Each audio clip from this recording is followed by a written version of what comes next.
Start है हमारा, मतलब मेनली हमारा जो है वो 11th क्लास का सिलेबस है। तो जब भी हम अकाउंट्स पढ़ते हैं उसके लिए हमें क्या चाहिए होता है कि सबसे पहले हम बेसिक्स उसके सीखते हैं। तो जब भी कोई भी चले, पहले हम अगर बात करें अकाउंटिंग की, तो अकाउंटिंग को हम बोलते हैं language of business. Language of business, ठीक है। तो किसी भी लैंग्वेज को सीखने के लिए हमें अल्फ़ाबेट्स की ज़रूरत होती है। जैसे कि अगर हमें इंग्लिश सीखनी है तो A to Z हम सीखते हैं। वैसे अगर हिंदी सीखनी हो तो अनार हम सीखते हैं सारा। तो यानी कि बिना अल्फ़ाबेट्स को पढ़े हम आगे नहीं बढ़ सकते। जैसे कि ABC आती होगी तो ही हम सेंटेंस वगैरह पढ़ पाएंगे, है ना। तो वैसे ही सेम अकाउंटिंग क्या है, लैंग्वेज ऑफ बिजनेस। और लैंग्वेज को सीखने के लिए हमें क्या करना पड़ेगा, सबसे पहले हमें सीखना पड़ेगा डेबिट एंड क्रेडिट। हमारे पास अकाउंटिंग में यही दो अल्फ़ाबेट्स होते हैं, डेबिट एंड क्रेडिट, ठीक है। तो सबसे पहला जो हमारा स्टार्ट करना हो अगर हमें अच्छे तरीके से कि बाकी सारी चीज़ें एक कहानी की तरह हमें समझ आए, तो हम सबसे पहले ABC ही सीखेंगे इसकी, जिसको हम बोलते हैं डेबिट एंड क्रेडिट, ठीक है। तो जैसे कि हम जब ABC सीख रहे थे तो हमने क्या किया कि भाई ए को हमने एक साउंड असाइन कर दी। जैसे हम इस सिंबल को बोलते हैं ए, ठीक है।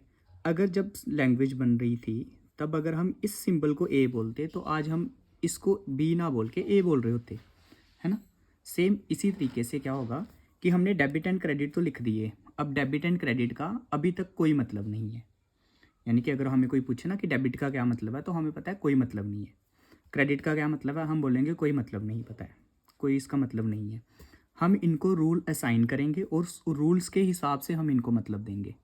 यानी कि अभी हम इनका मीनिंग डिफाइन करेंगे। हम ऐसे स्टार्ट कर रहे हैं कि अभी तक हम बिल्कुल ही ज़ीरो पे हैं, हमें कुछ नहीं पता, हमने आज से पहले कभी भी अकाउंटेंसी पढ़ी ही नहीं है, ठीक है। तो सबसे पहले हम सीखेंगे 3 गोल्डन रूल्स। ये ट्रेडिशनल रूल्स हैं, एक मॉडर्न रूल्स हैं। मॉडर्न रूल को हम ट्रेडिशनल रूल्स ख़त्म करने के बाद से स्टार्ट करेंगे।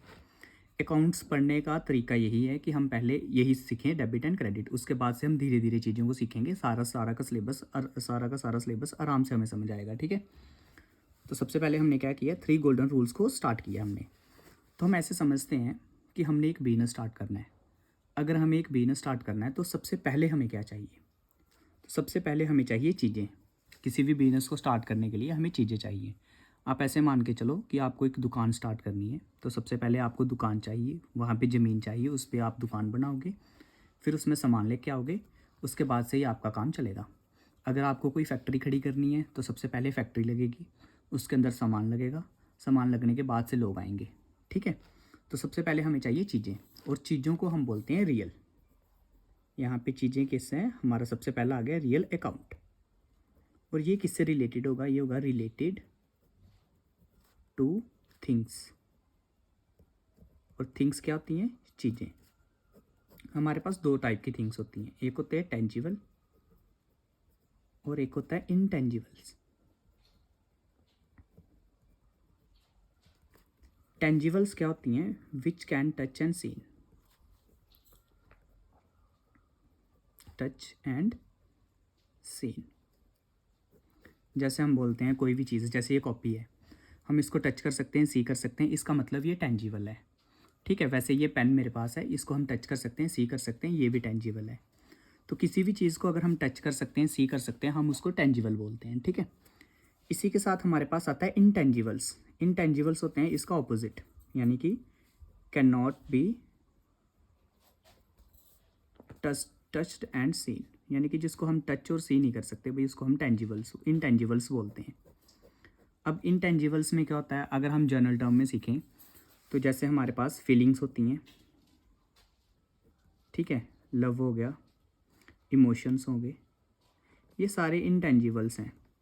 अकाउंटिंग में यहाँ पे बिजनेसेस में, यानी कि हम यहाँ पे बिजनेस की लैंग्वेज को पढ़ रहे हैं, तो यहाँ पे आप देखो, अगर हमारे पास कोई ऐसी चीज़ है, जैसे मान लो हमने किसी की यूट्यूब से वीडियो डाउनलोड करी और हमने अपने चैनल से उसको अपलोड कर दिया, तो आप सबको पता है कॉपीराइट आ जाएगा, है ना। और ये कॉपीराइट क्या है, ये एक इनटेंजिबल चीज़ है हमारे लिए, है ना, कि ये इनटेंजिबल है। इनटेंजिबल क्या है कि भाई किसी के प्रॉपर्टी राइट्स हैं, चाहे वो कंटेंट है, चाहे वीडियो है, चाहे वो आपका लिखित वो जो भी है रिटन में है कंटेंट है, जैसे आप कोई भी बुक पढ़ोगे उसके पहले ऊपर लिखा होता है कि ऑल राइट रिजर्व्ड, कॉपीराइट वहाँ पे होता है कि जिसके भी नाम पे वो है।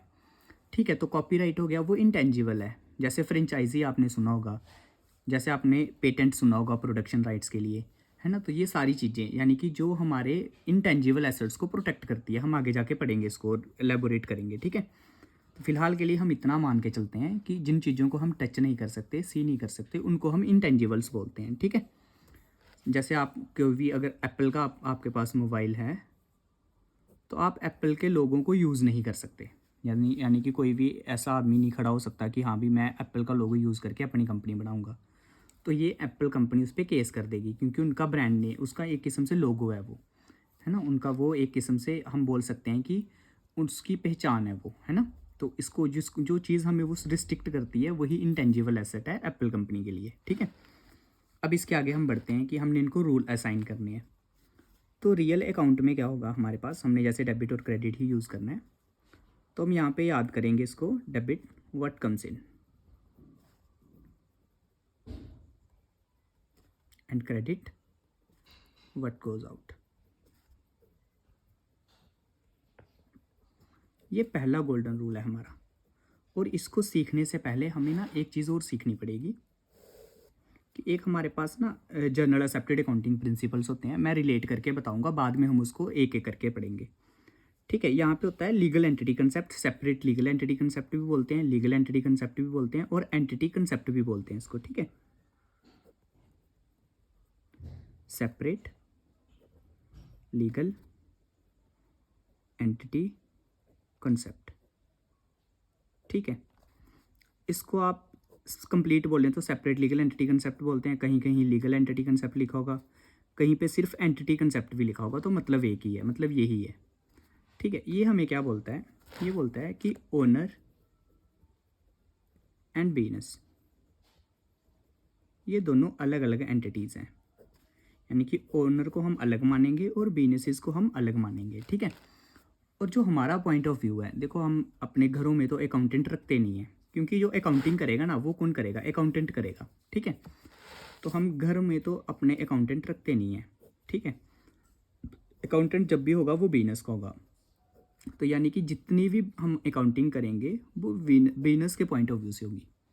ठीक है, सेपरेट लीगल एंटिटी कंसेप्ट क्या बोलता है, ओनर और बिजनेस अलग अलग हैं, और हमें जो अकाउंटिंग करनी है वो बिजनेस के पॉइंट ऑफ व्यू से करनी है। ठीक है, क्योंकि जो भी हमारा अकाउंटेंट होगा वो बिजनेस में अपॉइंट होगा, ना कि हमारे घर पे। ठीक है, अब एक चीज़ और सीख लेते हैं यहाँ पे कि ओनर जो भी पैसा लगाता है बिजनेस में, जो भी वो चीज़ें इन्वेस्ट करता है उसको हम कैपिटल बोलते हैं, और कभी वो अपने पर्सनल यूज़ के लिए, प्राइवेट यूज़ के लिए कुछ पैसा या कोई चीज़ें भी निकालता है उसको हम ड्राइंग्स बोलते हैं।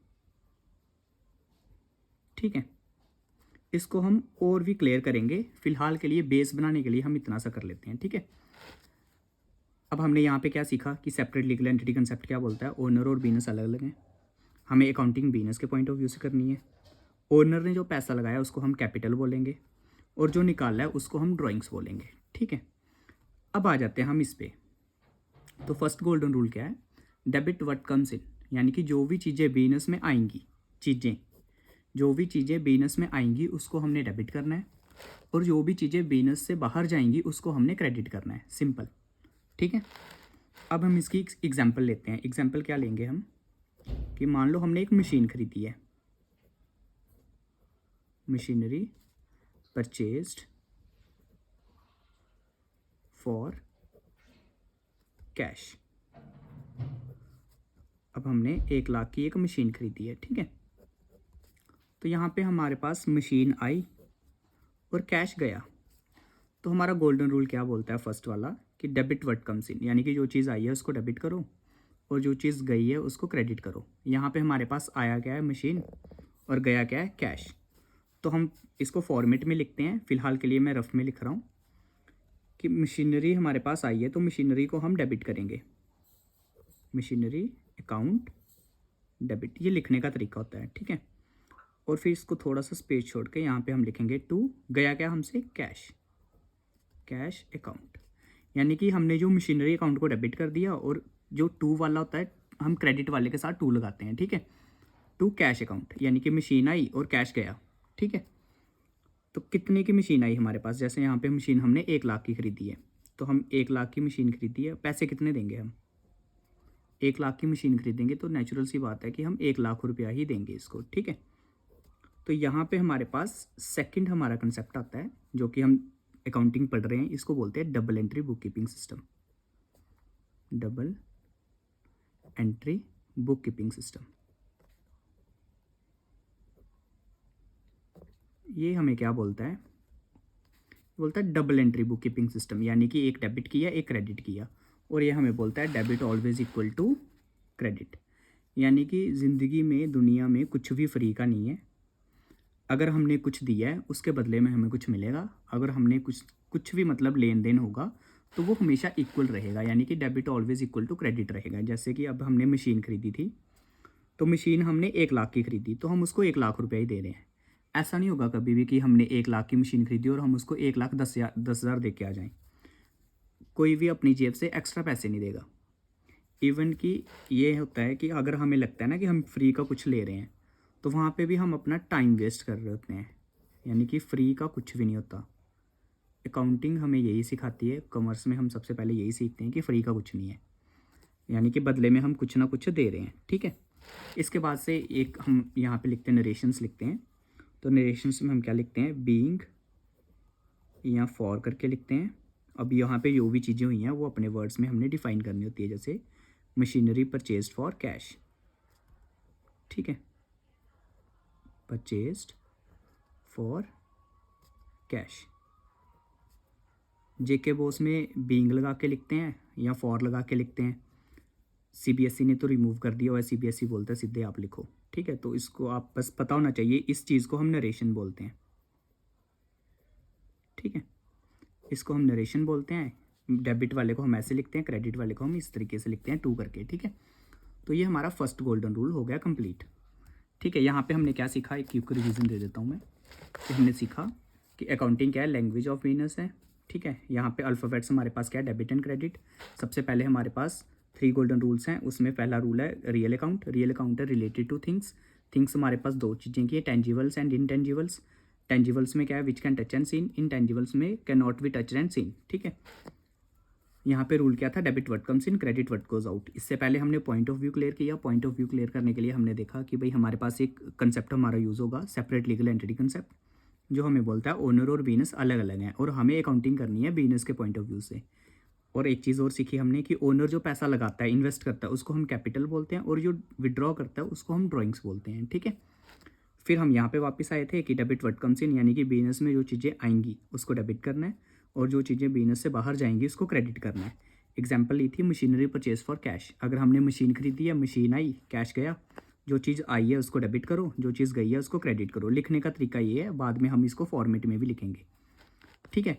इसके साथ हमने ये पढ़ा कि debit always equal to credit, कि फ्री का कुछ भी नहीं है, और जो सिस्टम, इसको जिस सिस्टम ऑफ अकाउंटिंग हम जो फॉलो कर रहे हैं उसको बोलते हैं double entry book keeping system, ठीक है। Double entry book keeping system, ये हमें क्या बोलता है, debit always equal to credit, simple. अब हम अपनी कहानी को थोड़ा सा आगे बढ़ाते हैं, और कि फर्स्ट रूल तो हमने सीख लिया। सेकंड रूल हमारे पास क्या है कि अगर हम बिजनेस कर रहे हैं, हमने सामान ले आए, अब जितना भी हमारे पास सेटअप हो गया, फैक्ट्री लगा रहे हैं, मशीनरी आ गई, बिल्डिंग तैयार है, मशीनें लगी हुई हैं, सब कुछ ओके है, रेडी है, क्या वो मशीनें खुद ब खुद काम करेंगी? कभी भी नहीं करेंगी। उसके लिए हमें क्या चाहिए, पर्सनस चाहिए। तो हमारे पास यहाँ पे आएगा पर्सनल अकाउंट। तो पर्सनल अकाउंट हमारा क्या होगा, रिलेटेड टू पर्सन्स, ठीक है। तो अब यहाँ पे हमारे पास 3 टाइप के पर्सन्स हैं, तो हम इसको सीख लेते हैं पहले। सबसे पहले हमारे पास आएगा रियल पर्सन, फिर उसके बाद आएगा आर्टिफिशियल पर्सन,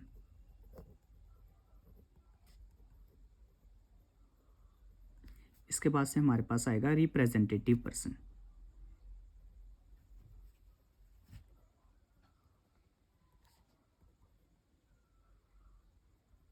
ठीक है। रियल पर्सन क्या होता है, जैसे कोई भी बंदा है, उसका कुछ भी नाम हो सकता है, राम श्याम, ये सारे रियल पर्सन है। राम हो गया, श्याम हो गया, ये रियल पर्सन है, ठीक है। आर्टिफिशियल पर्सन क्या होता है कि हम ऐसे समझ सकते हैं, कोई भी हमारे पास लीगल पर्सन है, लीगल पर्सन यानी कि कोई भी ऐसी ऑर्गेनाइजेशन बोल सकते हैं हम, एनजीओ बोल सकते हैं हम, या कोई भी ऐसी एंटिटी, एंटिटी यानी कि कोई भी ऐसी ऑर्गेनाइजेशन हो सकती है, बिजनेस हो सकता है, सोल प्रोप्राइटरशिप हो सकता है, इवन की कोई दुकान भी हो सकती है, कुछ भी हो सकता है जो लीगली बनता है और लीगली ही डिसॉल्व होगा। एग्जाम्पल के लिए जैसे अगर हमारे पास कोई भी एक, हमने एक छोटा सा बिजनेस भी करना है, जैसे आपने एक टी स्टॉल लगाना है, आपने उसकी रजिस्ट्रेशन करवानी है ना, तो आपने उस टी स्टॉल को कुछ भी नाम रख दिया ABC टी स्टॉल। तो जो ABC टी स्टॉल है ना, ये एक लीगल एंटिटी बन चुकी है, और जब इसको लीगल परमिशन मिलेगी उसके बाद से ही ये काम कर पाएगा। तो ये बन गया हमारा आर्टिफिशियल पर्सन। वैसे ही जब कोई कंपनी बनती है ना, तो उसके प्रोसेस होता है, जैसे प्रमोशन, इनकॉर्पोरेशन है ना, कैपिटल सब्सक्रिप्शन, उसके बाद से उसका कमेंसमेंट होता है। तो एक कंपनी भी जो पूरी फॉर्मेशन अपनी लीगल प्रोसीजर को फॉलो करके फिर बनती है, तो उसको भी हम क्या बोलेंगे, आर्टिफिशियल पर्सन, है ना। जैसे हमारे पास कोई एनजीओ आता है, तो एनजीओ भी एक लीगल प्रोसेस के साथ बनता है, उसकी रजिस्ट्रेशन होती है पूरी, तो वो भी क्या है, एक आर्टिफिशियल पर्सन है। यानी कि हम सिंपल सिंपल अगर आपको याद रखना है तो आप कीवर्ड ये याद रख सकते हैं, कोई भी ऐसी ऑर्गेनाइजेशन जो हम पे केस कर सकती है या हम उस पे केस कर सकते हैं, तो वो हमारे पास लीगल पर्सन होगा, आर्टिफिशियल पर्सन की कैटेगरी में वो आ जाएगा। अब इसकी एग्जाम्पल के लिए हम ऐसे सीख लेते हैं कि मान लो आप बैंक में जाते हो, है ना, बैंक भी एक ऑर्गेनाइजेशन है। आप बैंक में गए, बैंक एक कंपनी है ना, वहाँ पे एक पर्सन बैठा हुआ था जिसका नाम था मिस्टर ए। आपने 10,000 इसको सबमिट करवाए कि मेरे अकाउंट में जमा कर दो। आपने इसको 10,000 दे दिए। आप आ गए अपने घर पे। क्या आप शाम को इस मिस्टर ए के घर पे जा सकते हो कि मेरे 10,000 दे दे? नहीं जा सकते। क्यों नहीं जा सकते? क्योंकि आपने जो पैसे जमा करवाए हैं वो मिस्टर ए को नहीं करवाए, बैंक अकाउंट में करवाए हैं। यानी कि मिस्टर ए जस्ट एक एम्प्लॉई है बैंक का। आपकी डील किसके साथ है? बैंक के साथ। कोई भी ये बैंक हो सकता है, जेके बैंक हो सकता है हमारा, ठीक है। तो जो भी ये बैंक होगा वो ये बैंक क्या है, आर्टिफिशियल पर्सन है, क्योंकि ये लीगली बना है और लीगली ही डिसॉल्व होगा। तो हम याद करने के लिए यहाँ पे लिख सकते हैं name of an organization. Name of an organization, कोई भी ऐसी ऑर्गेनाइजेशन है जो लीगली हमारे यहाँ पे एग्जिस्ट करती है, सिस्टम में एग्जिस्ट करती है, हमारे यहाँ पे वो लीगली फॉर्म हुई है, और जब डिसॉल्व होगी लीगल प्रोसीजर से ही डिसॉल्व होगी, उसी को हम आर्टिफिशियल पर्सन बोलते हैं, ठीक है। अब आप कोई भी बिजनेस का नाम सोच लो, वो आर्टिफिशियल पर्सन होगा। अगर वो रजिस्टर्ड है वो आप पे केस कर सकता है, आप उस पर केस कर सकते हो अगर वो इस पोजीशन में आ जाता है। इसके बाद से हमारे पास आता है थर्ड टाइप का, रिप्रेजेंटेटिव पर्सन। रिप्रेजेंटेटिव पर्सन हमारे पास क्या होता है कि जो किसी को रिप्रेजेंट कर रहा है। जैसे हमने बोला था कि ओनर का जो भी पैसा बिजनेस में लगता है हम उसको कैपिटल बोलते हैं, है ना।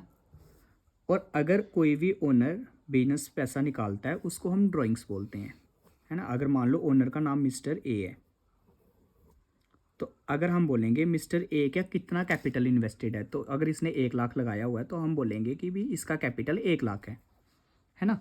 तो ये जो कैपिटल वर्ड है ना वो ओनर की इन्वेस्टमेंट को रिप्रेजेंट कर रहा है, तो इसको बोलेंगे हम रिप्रेजेंटेटिव पर्सनल अकाउंट, ठीक है। तो जैसे यहाँ पे एग्जांपल के लिए हम लिख सकते हैं कैपिटल और ड्राइंग्स जैसे जो भी अकाउंट होंगे जो किसी पर्सन को या किसी को भी रिप्रेजेंट कर रहे हैं उसको हम बोलेंगे रिप्रेजेंटेटिव पर्सनल अकाउंट। क्लियर हो गया ये बात, ठीक है। इसके बाद से अब हम इसका रूल सीख लेते हैं। देखो, कोई भी पर्सन होता है वो या तो कोई चीज़ ले सकता है या तो कोई चीज़ दे सकता है, ठीक है। कोई भी जो पर्सन होता है वो या तो कोई चीज़ ले सकता है या तो कोई चीज़ दे सकता है ना। तो यहाँ पे हमारा रूल क्या होगा, debit the receiver and credit the giver, ठीक है। ये हमारा सेकंड रूल है, यानी कि एक पर्सन या तो कोई चीज़ ले सकता है या तो कोई चीज़ दे सकता है। तो debit the receiver, credit the giver, ये हमारा सेकंड रूल है। जैसे हमने यहाँ पे एग्जांपल लिया था राम और श्याम को, ठीक है। तो हम एक एग्जांपल ले लेते हैं, ये सिर्फ एग्जांपल के लिए है, समझने के लिए। हम मान लेते हैं ये बुक्स ऑफ बैंक हैं, कि बैंक की बुक्स हैं, बैंक अपनी अकाउंटिंग कर रहा है, ठीक है। तो एक हम सिचुएशन ले लेते हैं ऐसे, Ram transfer 10,000 to Shyam's account. आप वीडियो को ना 1 मिनट पॉज करके देख लेना कि यहाँ पे रिसीवर कौन है और गिवर कौन है, ठीक है। तो यहाँ पे हमने क्या करना है, debit the receiver credit the giver, ठीक है। अब राम ट्रांसफ़र कर रहा है, राम गिवर है, और शाम के अकाउंट में आ रहा है, शाम क्या रिसीवर है। तो हमने क्या करना है, debit the receiver and credit the giver. Clearance, ठीक है। तो इसके बाद से हम इसको रिकॉर्ड कर लेंगे, सेम मैं रफ में रिकॉर्ड कर रहा हूँ इसको। तो हम डेबिट किसको करेंगे, रिसीवर को। रिसीवर कौन है यहाँ पे, शाम। तो हम करेंगे शाम डेबिट टू राम, ठीक है। हमने शाम को डेबिट कर दिया, राम को क्रेडिट कर दिया। क्यों डेबिट क्यों किया, यही हमारा रूल है। डेबिट द रिसीवर, रिसीवर को डेबिट किया, क्रेडिट द गिवर, गिवर को क्रेडिट किया, ठीक है। अब ये बताओ, अगर हम 10,000 किसी को ट्रांसफ़र करेंगे, 10,000 ट्रांसफ़र करेंगे तो कितने पहुंचेंगे उसके पास, सबको पता है 10,000 ही पहुंचेंगे। तो हमारा वो double entry book keeping system वाला फिर से हम वेरीफाई कर रहे हैं, debit always equal to credit, simple. तो यहाँ पे हम नरेशन लिख लेंगे, क्या किया हमने, राम ट्रांसफ़र 10,000 टू शाम्स अकाउंट, ठीक है। तो ये हमारा सेकंड गोल्डन रूल है। ये कहाँ होगा, देखो जब भी हमने किसी रूल को अप्लाई करना है तो हमने पहले देखना है कि आप वो चीज़ हमारी किस कैटेगरी में पड़ती है। जैसे अगर वो रियल चीज़ है तो हम उस पर रियल का रूल लगाएंगे, ठीक है। अगर वो पर्सनल है तो उसके हम पर्सनल का रूल लगाएंगे, इसलिए हमने इसको पहले ही सीख लिया, ठीक है। अब थर्ड और लास्ट हमारे पास आता है कि हम अकाउंटिंग कर रहे क्यों हैं, हम बिजनेस कर रहे क्यों हैं। तो इसको हम बोलेंगे third, nominal account. Nominal account, nominal account हमारा क्या होगा कि जैसे हम, अब देखो हमने सामान भी ले आए, आदमी भी आ गए। अब बिजनेस क्यों करते हैं हम, बिजनेस हम करते हैं प्रॉफिट के लिए। तो प्रॉफिट होगा तो लॉस भी हो सकता है, लॉस होगा तो यहाँ पे एक वर्ड आएगा हमारे पास इनकम, कुछ आएंगे गेन्स और कुछ होंगे हमारे एक्सपेंसेस। तो एक एग्जांपल समझ लेते हैं कि अगर हमने 100 रुपीज़ का कुछ लिया और 150 का उसको बेच दिया, ठीक है। तो अभी के लिए हम ये सीख लेते हैं कि इसको हम बोलेंगे इनकम, जो हमारे पास टोटल पैसा आया है। इसको हम बोलेंगे एक्सपेंसेस, ठीक है। इसको हम बोलेंगे हमारा प्रॉफिट। आगे जाके और डिटेलिंग में जाएंगे इसको, ठीक है। जैसे एक है ना, income minus expense equal to profit, ये आपने पहले पढ़ा होगा ना। इनकम में से एक्सपेंस माइनस करो तो प्रॉफिट आ जाता है, ठीक है।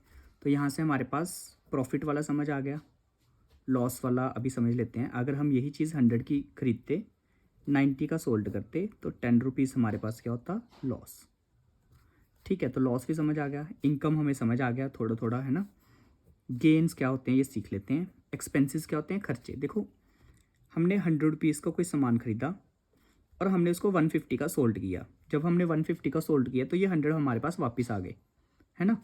पर लॉस के केस में क्या होगा, अगर हमने 100 का सामान लिया कुछ भी और हमने उसको 90 का बेच दिया, अगले दिन हम अगर इस बंदे को बोलें कि 10 रुपये और दो, तो ये हमें नहीं देगा, कोई भी नहीं देगा। आप अपने आप पे ले लो, अगर आप किसी कहीं से 90 की चीज़ खरीद के आओगे, अगले दिन क्या आप उसको 10 रुपये और दोगे जाके, कि वो बोलेगा कि नहीं भाई मेरे को लॉस हो गया, आप 10 रुपये और दो, तो हम उसको नहीं देंगे, क्योंकि हम बोलेंगे भाई 90 का क्यों बेचा तुमने, ठीक है।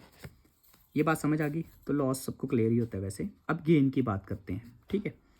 तो कोई भी जो बिजनेस होता है ना, बिजनेस की डेफिनेशन ही हमें क्या बोलती है, अगर सिंपली बोलूँ मैं तो buying and selling of goods on regular basis,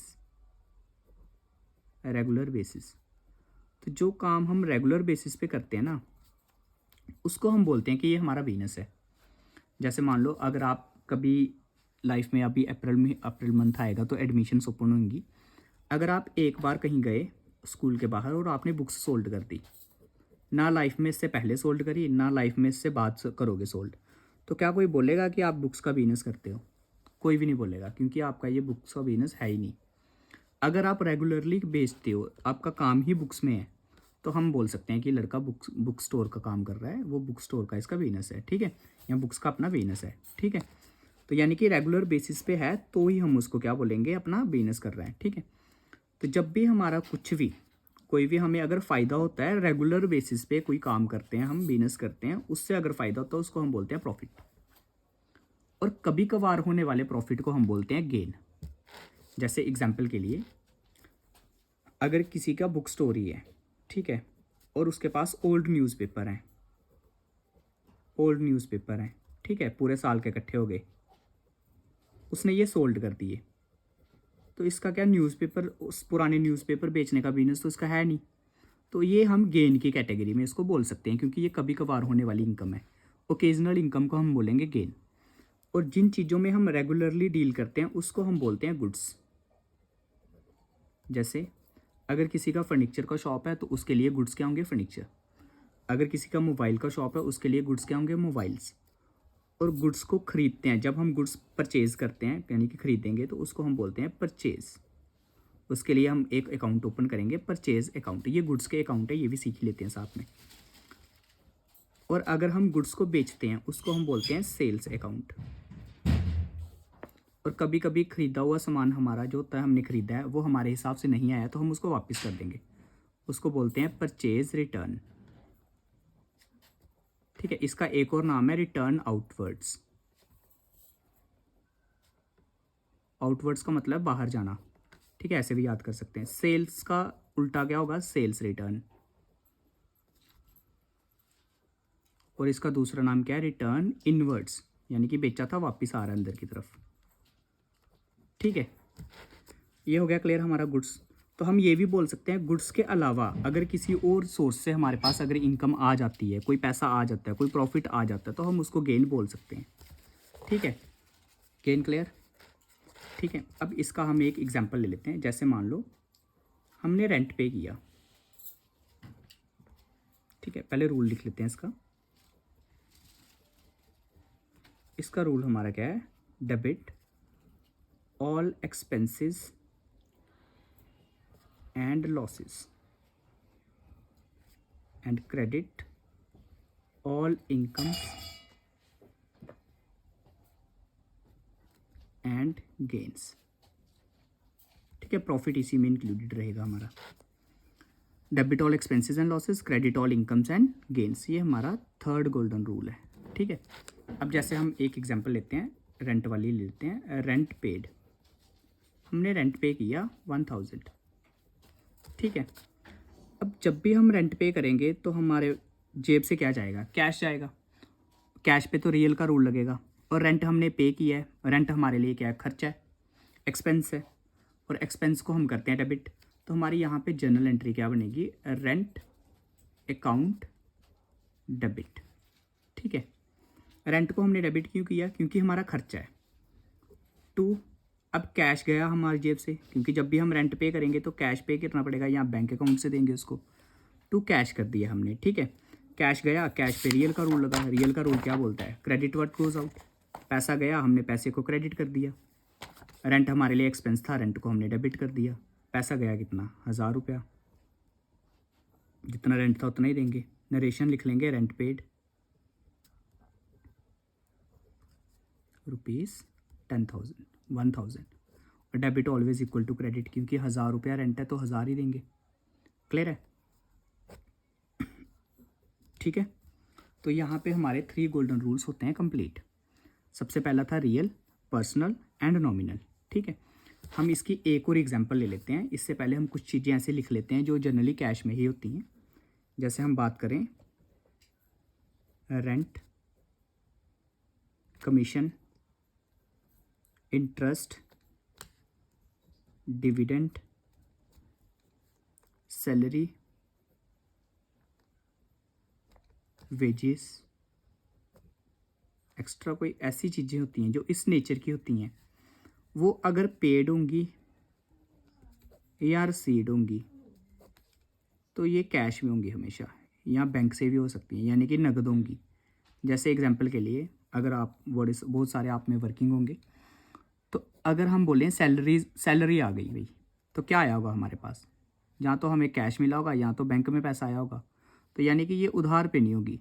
यहाँ पे ऐसे इमेजिन करो कि आपके पास एक रूम है, उसमें आपने किसी को रेंट पे रखा हुआ है, और आप उससे रेंट लेने गए और उसने आपको कैश नहीं दिया, और वो बोले मान ले तू रेंट आ गया, तो भाई हम नहीं मानेंगे। जब तक कैश नहीं आएगा हमारे हाथ में या अकाउंट में पैसा नहीं आएगा तब तक हम मान सकते हैं कि रेंट मिल गया, नहीं मान सकते। सेम हमारे कमीशन के साथ है, सेम हमारे इंटरेस्ट के साथ है। डिविडेंड हमारा शेयर्स पे होता है, इंटरेस्ट हमारा लोन पे होता है, ठीक है। सैलरी हमारी ऑफिस वर्क के लिए होती है अगर हम मेंटली वर्क करते हैं, पेन पेपर से वर्क करते हैं, और वेजेस हमारी फिजिकल वर्क के लिए होती है अगर हम हाथों से काम कर रहे हैं, जैसे फैक्ट्री में मजदूरी काम करता है कोई भी, ठीक है। तो ये हमारा हो गया ये सारी चीज़ें, ठीक है। अब इसमें ये एक्सपेंस भी हो सकते हैं, इनकम्स भी हो सकती हैं। एक्सपेंस होंगे तो डेबिट करेंगे, इनकम्स होंगी तो क्रेडिट करेंगे, क्लियर है। आगे हम इसके और क्वेश्चंस करेंगे, आगे क्वेश्चंस थोड़े प्रैक्टिस करेंगे उसके बाद से, और ये हमारा क्लियर हो जाएगा। आज का हमारा ऑब्जेक्टिव क्या था कि आपको 3 गोल्डन रूल्स का बेसिक पता चल जाए, ठीक है। तो यहाँ तक आपने अभी क्या करना है, बोलने का तरीका मैं बता देता हूँ जिससे आपको याद हो जाएगा। सबसे पहले आपने बोलना है real account, debit what comes in, credit what goes out. फिर आपने बोलना है personal account, debit the receiver, credit the giver, ठीक है। थर्ड नंबर पे आपने बोलना है nominal account, debit all expenses and losses, credit all incomes and gains, ठीक है। कोई भी आपको डाउट्स होंगे, कुछ भी होंगे, क्योंकि बहुत सारे बच्चे होते हैं जिनको नॉमिनल अकाउंट में थोड़ा सा डाउट आ जाता है, तो अगर कोई भी क्वेरी होगी तो आप हमें व्हाट्सएप कर सकते हो, या फिर मैं अपना नंबर कोई ना कोई कॉन्टैक्ट आपको दे दूंगा जिससे आप मेरे को कॉन्टैक्ट कर पाओ, ठीक है। तो वो हम आगे जाके सॉल्व कर लेंगे चीज़ों को, और भी क्लियर कर लेंगे, ठीक है। तो फिलहाल के लिए आपने क्या करना है, अपने आसपास अपने घर में आप जब भी कहीं पे हो, आपने क्या करना है, किसी भी चीज़ में अगर आपका लेन देन हो रहा है तो आपने सबसे पहले देखना है कि पॉइंट ऑफ व्यू, पहले आपने पॉइंट ऑफ व्यू देखना है, किसके पॉइंट ऑफ व्यू से आप सोच रहे हो। उसके बाद से आपने देखना है कि आप इस पर कौन सा रूल लगाओगे, डेबिट का कौन सा, रियल का लगाओगे, पर्सनल का लगाओगे, या नॉमिनल का लगाओगे। उससे आप क्या करोगे कि आपकी प्रैक्टिस हो जाएगी। जैसे मैं एक एग्जांपल लेता हूँ जिसमें मैं 2 पॉइंट ऑफ व्यू बना लेता हूँ, ठीक है, थोड़ा सा और क्लियर हो जाएगा। मे भी वीडियो हमारी लंबी हो गई है, तो चलो एक लास्ट कर लेते हैं हम थोड़ा सा, ताकि आपको पता चल जाए। जैसे हम बोलें कि अभी मैंने आपको गुड्स का समझाया था कि गुड्स हम किसको बोलते हैं, जिस पे हम रेगुलरली डील कर रहे हैं, ठीक है। तो इससे रिलेटेड ही एक ले लेते हैं। जैसे मैं बोलूँ कि हमने किया गुड्स सोल्ड फॉर ₹10,000, ठीक है, हमने 10,000 का सामान बेचा है। तो हमारे लिए क्या है, ये सेल है। अगर हम सामान बेचेंगे हमारे पास कैश आएगा, तो कैश आया तो हम करेंगे कैश अकाउंट डेबिट, क्योंकि डेबिट वर्ड कम्स इन, और कैश रियल होता है। टू सामान बेचने को हम क्या बोलते हैं, सेल्स, सेल्स अकाउंट। तो यहाँ पे आ गया 10,000, 10,000 आ गया। नरेशन हम खुद लिख सकते हैं, ठीक है। ये तो हो गया सेलर का पॉइंट ऑफ व्यू, तो सेलर ने ऐसे रिकॉर्ड किया। अब परचेजर कैसे करेगा, परचेजर के लिए क्या हुआ, जो दूसरी पार्टी है उसने परचेज किया तो वो लिखेगा purchase account debit, purchase account debit, क्योंकि उसके पास तो गुड्स आए हैं ना, उसके लिए तो परचेज एक्सपेंस है। इसका कैश तो गया है, तो ये कैश अकाउंट को क्रेडिट करेगा क्योंकि इसकी जेब से पैसा गया है। जिसकी जेब में पैसा आया वो डेबिट करेगा, और जिसकी जेब से पैसा गया वो क्रेडिट करेगा, सिंपल सी बात है। और जिसने बेचा वो सेल्स लिखेगा, जो खरीदेगा वो परचेज लिखेगा। तो ये परचेजर के पॉइंट ऑफ व्यू से है। तो सबसे पहले तो ये होता है कि भाई हम अपनी बुक्स में अपना नाम नहीं लिखते। एग्जाम्पल के लिए, अगर आपकी दुकान खुली है और आपकी दुकान पे कोई बंदा उधार लेने आता है, मान लो एक बंदा है राम, वो आपके यहाँ पे उधार लेने आया 100 रुपये का, तो आप पहले अपना नाम थोड़ी लिखोगे, आप सीधे लिखोगे राम, और इसने हमसे 100 रुपये का या 1,000 रुपये का उधार लिया, बात खत्म। क्योंकि आपको पता है कॉपी पे मेरा नाम लिखा हुआ है, मेरी कॉपी है, सिंपल। तो अपने अकाउंट में अपना नाम नहीं लिखते हम ऑपोजिट पार्टी जो दो भी चीज़ें इन्वॉल्व हैं उनको रिकॉर्ड करते हैं, ठीक है। आगे जाके और चीज़ें क्लियर होती जाएंगी। फिलहाल के लिए हमारा यही मोटो है कि हम क्या करें, 3 गोल्डन रूल्स को याद कर लें, ठीक है। तो थैंक यू, आज के लिए इतना ही, बाकी गुड नाइट।